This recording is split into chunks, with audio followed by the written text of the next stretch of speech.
오늘은 총회 선교주일입니다. 여러분, 선교가 뭘까요? 여러분, 선교는 우리가 복음 전하는 사명을 다시 한번 확인하고, 그래서 국내외에서 선교 활동에 애쓰시는 선교사님들을 위해서 기도하고, 또 그분들을 물질로 후원하는 주일이 선교주일입니다. 여러분, 예수님이 하늘로 올라가시면서 마지막으로 남기신 유언과도 같은 말씀이 있습니다. 곧 마태복음 28장 19절이에요. 우리 화면에 작은 글씨지만 한번 읽어볼까요? 시작.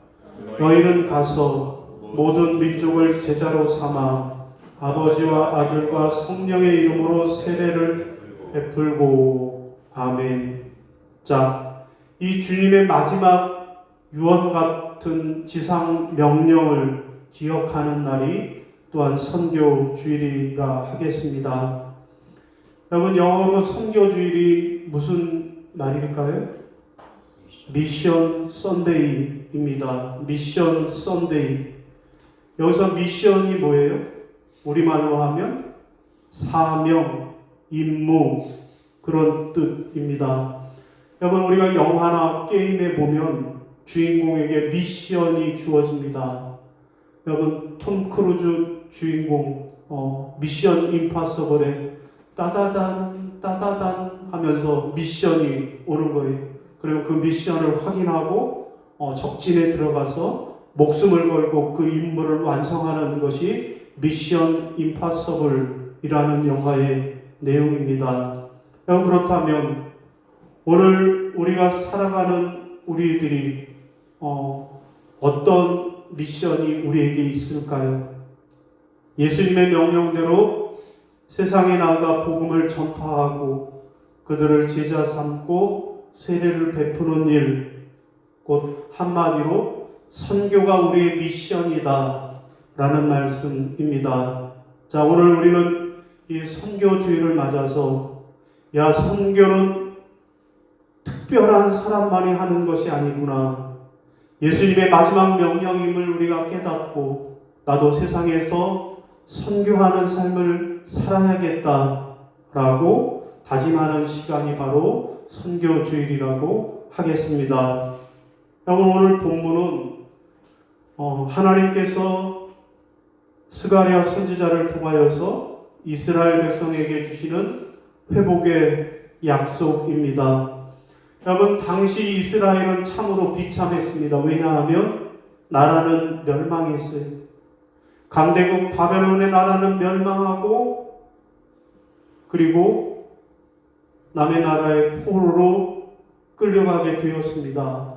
그리고 그들이 그토록 자랑하던 예루살렘 성전이 파괴되어서 돌 위에 돌 하나 남지 않을 정도로 무너져 버리고 말았습니다. 자, 여러분, 이 슬픔, 이 고통이 얼마나 깊었는지 그들은 그 아픔을 잊어버리지 않으려고 1년에 4번이나, 오늘 본문에 보면 4번이나 금식하면서 울부짖었습니다. 그들이 배를 골아가면서 눈물을 흘리며 슬퍼했던 것입니다. 여러분, 그런데 오늘 본문에서 하나님은 엄청난 선포를 하십니다. 얘들아, 이제 이 금식, 이 슬픔의 날이 다 끝났다. 이제 너희에게 금식이 번뇌하여 기쁨과 즐거움과 희락이 되리라. 너희의 잔칫날이 되리라 약속하십니다. 여러분, 하나님은 여기에서 회복이 끝나지 않았다라고 하십니다. 20절 이후에 보면 정말 대단한 장면들이 펼쳐지는데, 하나님을 전혀 모르는 이방 백성들이, 또 강한 나라 사람들이 서로 손을 잡고 예루살렘으로 달려온다라는 거예요. 그리고 그들이 서로 외치는 거예요. 야, 우리가 빨리 가서 여호와 하나님께 은혜를 구하자. 나도 갈 테니 너도 함께 가자 하면서 수많은 이방 백성들이 하나님을 찾아 예루살렘으로 몰려온다라는 겁니다. 여러분, 특별히 마지막 26절 말씀은 우리가 읽기만 해도 벅차 오르는 감동을 느낍니다. 말이 다른 이방 사람 10명이 유다 사람 한 사람의 옷자락을 붙잡고 매달리면서 이렇게 외친다라는 거예요. 우리가 소문을 들었는데 만군의 여호와 하나님이 당신들과 함께 한다면서요. 그러니 제발 우리도 함께 데려가 달라고 그렇게 애원을 하는 날이 오겠다라고 말씀하십니다. 여러분, 오늘 본문을 정리해 보면 이렇습니다. 하나님이 임하시는 그날에는 슬픔이 변하여 기쁨이 되고 즐거움이 되고 희락이 되겠다 말씀하십니다. 또 그날이 되면 수많은 이방 백성들이 하나님께로 돌아오는 거대한 선교의 역사가 일어나게 된다라는 말씀이 오늘 본문의 내용입니다.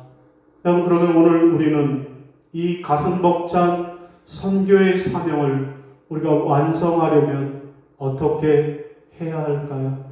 어떻게 할 때 우리의 금식이 변하여 기쁨이 되고 수많은 이방 사람들이 돌아와서 우리도 당신들과 함께 가겠다라고 그렇게 선교가 완성되는 그날이 어떻게 이루어지겠습니까? 첫 번째로는 우리가 선교의 사명을 감당하기 위해서는 하나님이 우리와 함께 하시는 삶을 살아야 하겠습니다. 따라하겠습니다. 하나님이 우리와 함께하는 삶을 살아야 합니다. 하나님이 우리와 함께 하시는 삶을 살아야 합니다.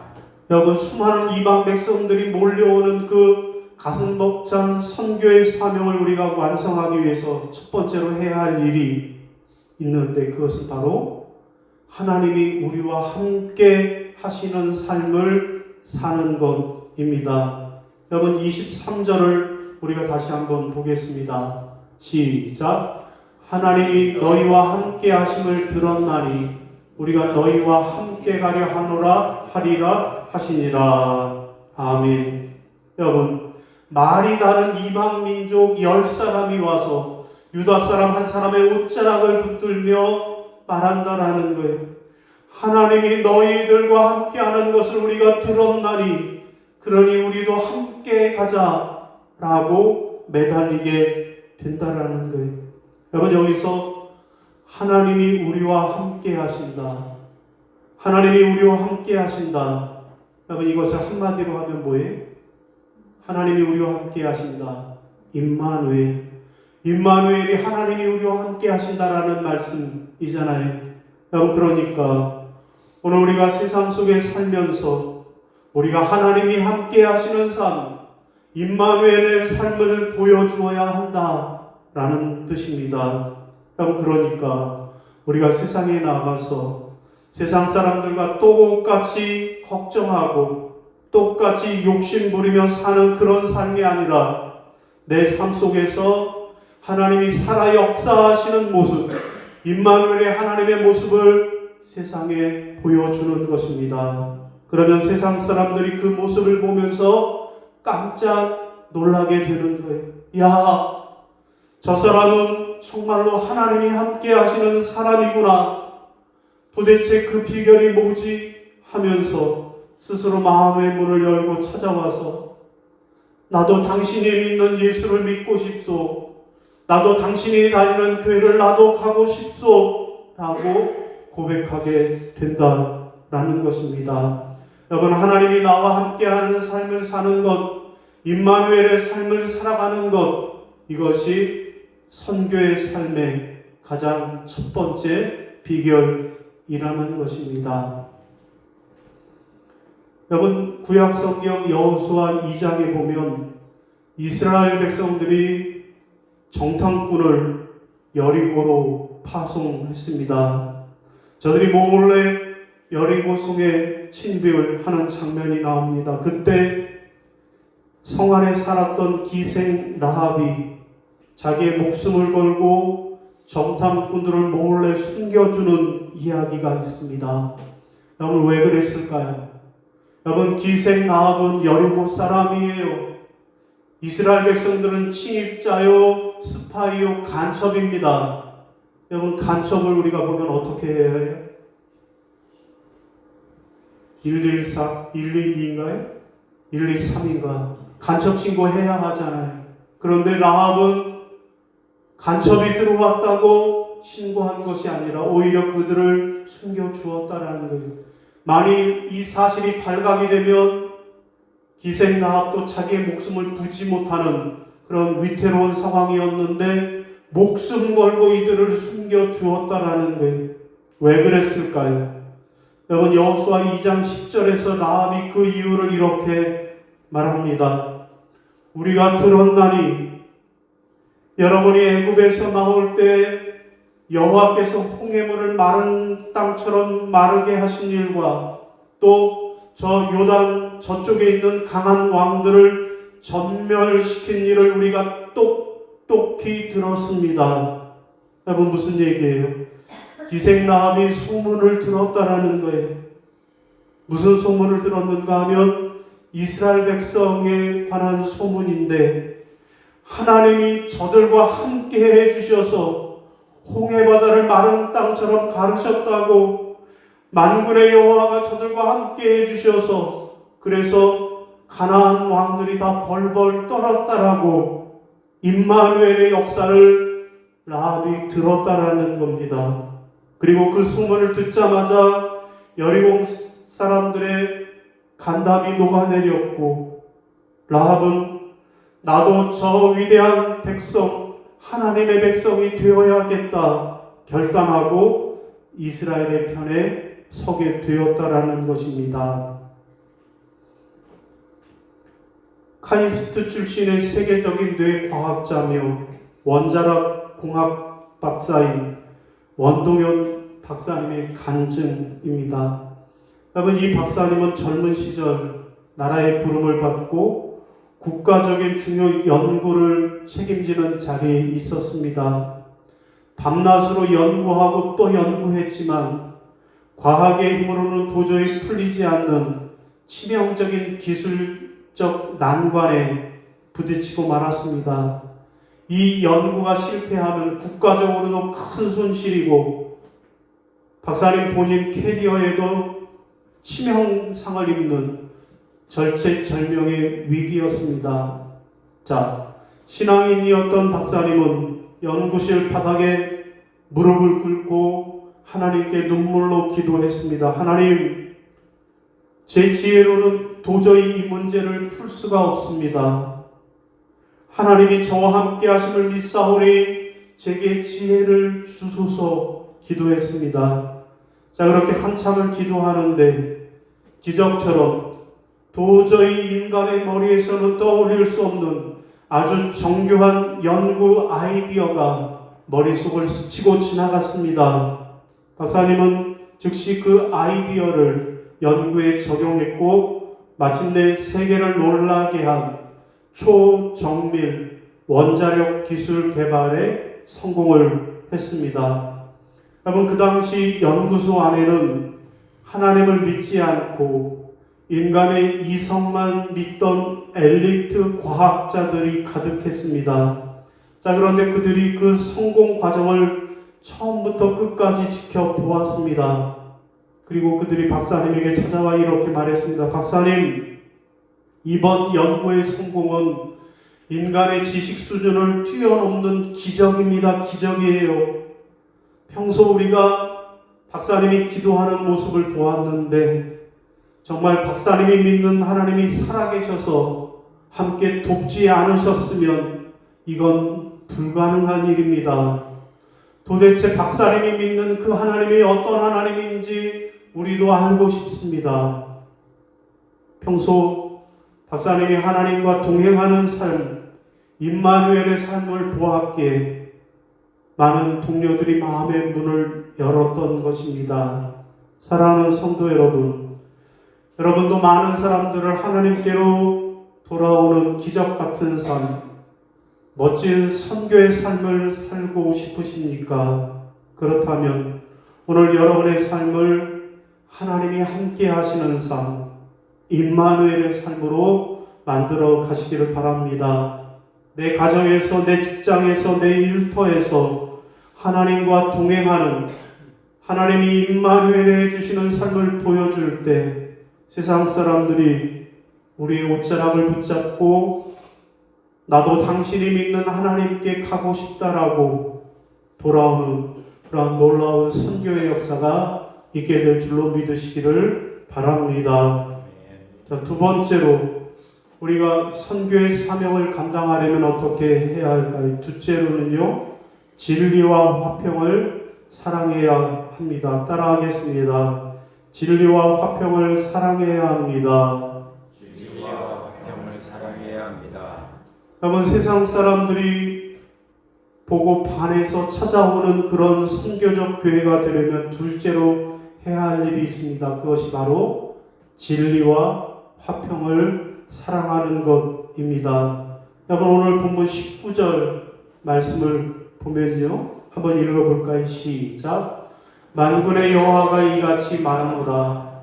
넷째 달의 금식과 다섯째 달의 금식과 일곱째 달의 금식과 열째 달의 금식이 변하여 유다 족속에게 기쁨과 즐거움과 희락의 절기들이 되리니 오직 너희는 진리와 화평을 사랑할지니라. 아멘. 여러분, 여기서 말하는 금식은 무엇일까요? 금식.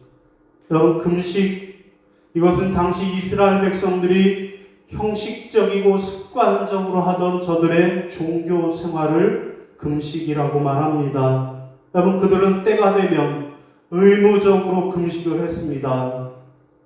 1년에 4번씩 그렇게 금식을 했어요. 그렇지만 정작 금식을 하면서도 그들은 금식을 왜 하는지 몰랐다는 거예요. 그냥 남들이 하니까 나도 하고 조상 때서부터 그렇게 해왔으니까 습관적으로 나지 못해 금식을 했다라는 거예요. 하면서도 마음에 없는 그러한 종교 생활만을 반복했던 것입니다. 얼마나 지루하고 답답했을까요?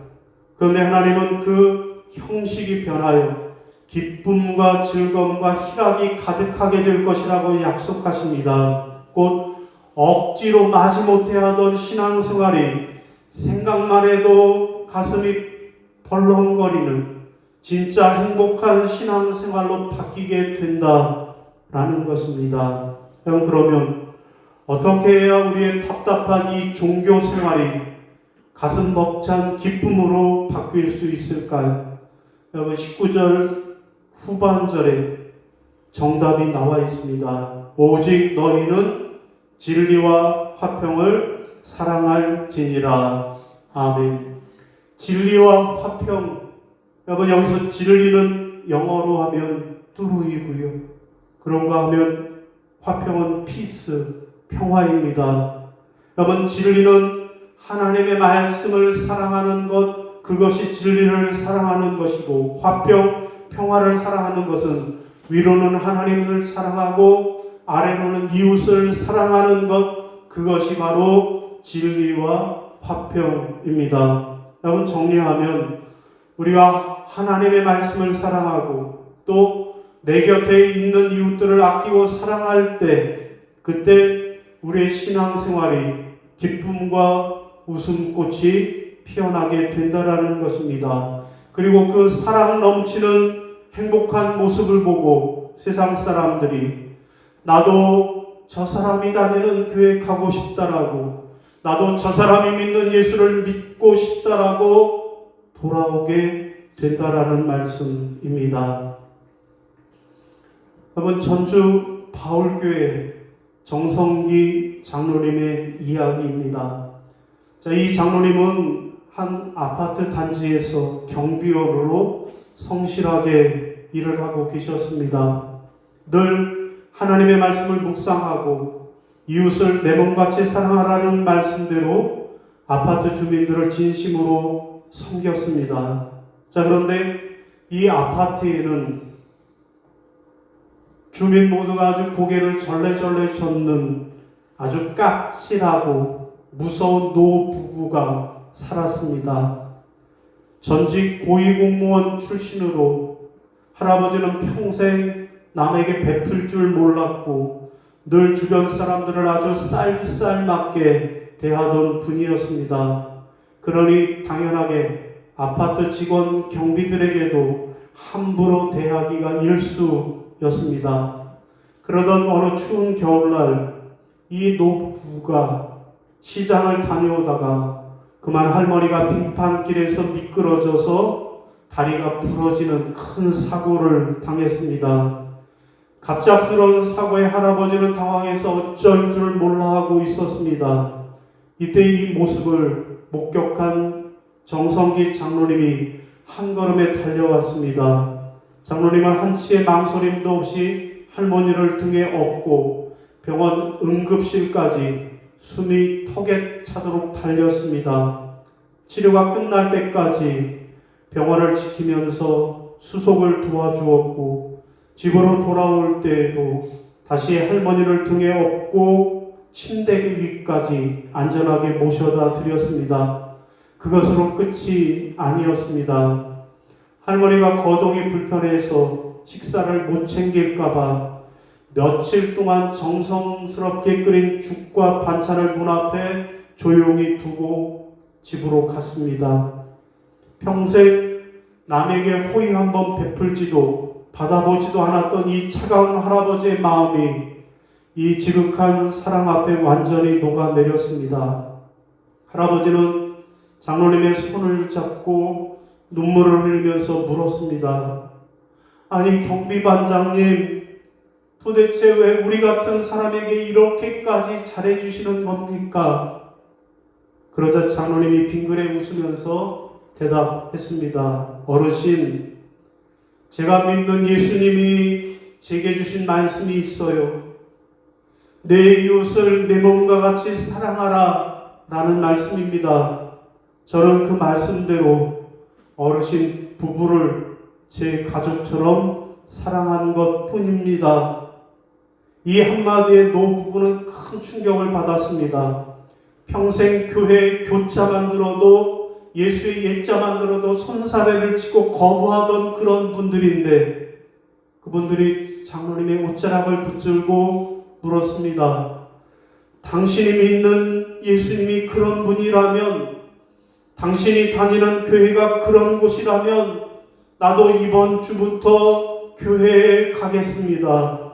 결국 이 노부부는 자기 발로 교회에 등록을 했고 이제는 아파트에서 가장 따뜻하게 이웃을 섬기는 사랑의 사람이 되었다라는 이야기입니다. 사랑하는 성도 여러분, 여러분의 삶을 통해 많은 이웃들이 하나님께로 돌아오는 놀라운 선교의 기적을 원하십니까? 그렇다면 하나님을 사랑하고 이웃을 내 몸처럼 사랑하는 사랑의 삶을 살아가시기를 바랍니다. 우리가 말로만 예수 믿으세요 외치는 것이 아니라 이 장로님처럼 나의 작은 헌신과 진심 어린 사랑을 이웃에게 흘려보내는 것입니다. 세상 사람들이 우리의 그 따뜻한 사랑을 볼 때 그들의 얼어붙었던 마음은 녹아내리고 마침내 하나님께로 돌아오는 위대한 선교의 역사가 일어나게 될 줄로 믿습니다. 자, 오늘 말씀을 정리합니다. 여러분, 오늘은 총회 선교 주일이에요. 오늘 스가랴 선지자는 이스라엘 백성들에게 회복과 위로의 메시지를 줍니다. 그날에 너희의 금식이 변하여 기쁨과 즐거움과 희락이 되리라. 그날에 많은 이방 백성들이 너희의 옷자락을 붙잡고 너희와 함께 가게 해달라고 고백할 것이다 말씀합니다. 여러분, 이렇게 수많은 이방 사람들이 하나님께로 돌아오게 하는 선교의 삶을 살리면 우리가 어떻게 해야 할까요? 첫째는요, 임마누엘의 삶을 살아야 하겠습니다. 우리의 삶의 모습 속에서 하나님이 우리와 함께 하시는 모습을 보여주어야 합니다. 둘째로는요, 사랑의 삶을 살아야 하겠습니다.